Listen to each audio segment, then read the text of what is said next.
नाही, सकारात्मक चर्चा निश्चितपणे महाविकास आघाडीची सुरू आहे आणि कुठलाही वाद किंवा कुठलाही विषय त्यामध्ये नाही आहे. निश्चितपणे आपल्याला 2-3 दिवसामध्ये महाविकास आघाडीचे उमेदवार, सीट वाटप या संदर्भातील आमचे वरिष्ठ नेते माहिती देतील. परंतु आपण निश्चित राहा, आमचं धोरण पक्का आहे की भाजपच्या विरोधात ही महाविकास आघाडी आहे आणि जो कारभार देशामध्ये आणि राज्यामध्ये आता चाललाय त्याच्या विरोधात सक्षम उमेदवार राज्यामध्ये उभं करणं आणि ते निवडून आणणं, हे तिन्ही पक्ष, वंचित आघाडी असेल, इतर बारके घटक पक्ष असतील, या सगळ्यांना घेऊन आम्ही करणार आहोत. रणांगण सुरू व्हायचं आहे. रणांगण झाल्याशिवाय नेरेटिव्ह सेट होत नाही. अजून उमेदवारी या सगळ्या गोष्टी एकदा झाल्या की मग बाकीच्या गोष्टी आपल्याला बघायला मिळतील. शेवटी भाजप हा पक्ष स्वतःचं अस्तित्व सगळ्या लोकसभा मतदारसंघामध्ये ठेवण्याचा प्रयत्न करणार आणि म्हणून मी अगदी महिना दीड महिन्यापूर्वी सांगितलं होतं की 5-5चा प्रस्ताव कदाचित या दोन्ही पक्षांना मिळेल. आता काय होते आपण बघूया. अंतिम शेवटी निर्णय महायुतीचा झाल्यावर कळेल की नेमकं दोन्ही पक्षाला आहे त्या जागा राखता आल्या का, किती जास्त मिळालं, हे 1-2-4 दिवसात स्पष्ट होईल. मला वाटते आता वैयक्तिक टीका टिप्पणीची पातळी या ठिकाणी वेगळ्या पद्धतीनं लोक करताना दिसतात. शाहू महाराजांच्या बद्दल अशी टीका टिप्पणी करणाऱ्यांना मला त्यांच्या बुद्धीची कीव येते की ते अशा पद्धतीची टीका टिप्पणी करतात आणि म्हणून त्यावर न जाता विचाराची लढाई आहे आणि विचारांना आम्ही लढणार आहोत की शाहू महाराजांनी समतेचा संदेश देशाला दिला. आज शाहू महाराज त्याच विचारानं पुढे जात असतील तर मला वाटते अशा वैयक्तिक टीका टिप्पणी करणाऱ्यांना मतदार योग्य ते उत्तर देतील. आता इतिहासामध्ये न जाता भविष्याचा वेध मी घेणार आहे. भविष्य 2024चं काय ते जनता ठरवेल. मी पहिल्यांदाच सांगितलं, ही निवडणूक जनता विरुद्ध महायुती आघाडी अशी असणार. कोल्हापूरच्या जनतेची लढाई असणार. राज्यामध्ये सुद्धा ही निवडणूक जनता विरुद्ध महायुती आघाडी असणार. पुढच्या बाजूला उमेदवार जनता असणार. महायुतीचे जे 48 उमेदवार या राज्यामध्ये उभे राहतील त्यांच्या विरुद्ध जनता ही निवडणूक स्वतः हातात घेणार आहे. कारण की लोक कंटाळलेले आहेत.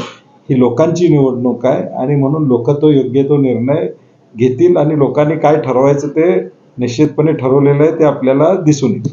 मला वाटतं आदराचं स्थान असेल तर महायुतीनं बिनविरोध करून द्यावे. एका बाजूला आदराचं स्थान म्हणायचं आणि ते जर लोकशाहीमध्ये निवडणुकीला उभे राहत असतील तर मग त्यांनी उभं राहू असं म्हणण्याचं कारण काय.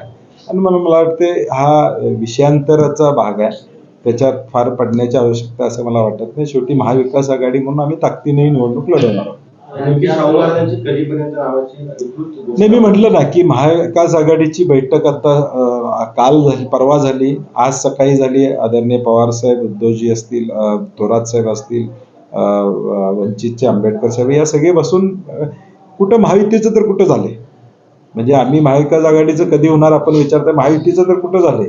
म्हणजे अजून सीट किती मिळणार ह्याची चर्चा नाही. किमान आमच्या 4 पक्षात, घटक पक्षात निदान एकमत आहे की लढाई करायची आहे. महायुतीचं पण किती गोंधळ चाललाय आपण बघतोय. नाही, युवराज संभाजीराजेंचं मी मनापासून धन्यवाद पहिल्यांदा देतो की त्यांनी हा निर्णय त्या ठिकाणी घेतला आणि शेवटी घर म्हणून शेवटी त्यांची जबाबदारी, त्या जबाबदारीप्रमाणे त्यांनी निर्णय त्या ठिकाणी अत्यंत स्तुत्य अशा पद्धतीचा आहे. महाविकास आघाडी म्हणून मी सातत्यानं सांगत आलेलो आहे, काँग्रेसला ही सीट मिळावी. काँग्रेसला आल्यानंतर आम्ही आदरणीय शाहू महाराजांना, मी असेल, PN साहेब असतील, आम्ही जाऊन त्यांना विनंती करू की त्यांनी ही उमेदवारी त्या ठिकाणी स्वीकारा. आणि आमची तमाम कोल्हापूरकरांची इच्छा आहे. कोण का लढावं, का लढू नये असं जरी कोण म्हणत असलं तरी शेवटी कोल्हापूरमधला पुरोगामी विचार हा दिल्लीत पाठवायचा असेल तर या पद्धतीची भूमिका येणाऱ्या भविष्यकाळात कोल्हापूरकर घेतील याची मला खात्री. त्या जागेवर सुद्धा काँग्रेसचे उमेदवार पडतात. कोल्हापूरची जागा ही शिवसेनेची आहे. तर अशा वादग्रस्त किंवा ज्याच्यावर जास्त चर्चा होणाऱ्या अशा किती जागा पश्चिम महाराष्ट्र किंवा, मला वाटतं प्रत्येक, मी मागच्याही देखील म्हणलं, प्रत्येक पक्षाची इच्छा असणार की माझ्याकडे जागा मिळावी. कोण स्वाभाविक आहे. शिवसेनेला वाटतं मला जागा मिळावी, राष्ट्रवादीला वाटते मला मिळावी, वंचित आघाडीला वाटतं मला मिळावी. शेवटी या चर्चाला पूर्णविराम मिळणार आहे. कारण की शेवटी लढाई आमची फिक्स आहे. आमची लढाई भाजप बरोबर आहे. त्यामुळं हे जरी आज आमच्या काँग्रेसलाही वाटते की आमची एवढ्या जागा लढवाव्यात, शेवटी ज्यावेळी एकत्र बसतील, निर्णय होईल, त्यावेळी तो निर्णय व्यवस्थित होईल आणि महाविकास आघाडी एकसंघपणे आपल्याला या लढाईमध्ये उतरलेली दिसेल. अशाच ताज्या अपडेटसाठी महासत्ता न्यूजला सबस्क्राईब करा.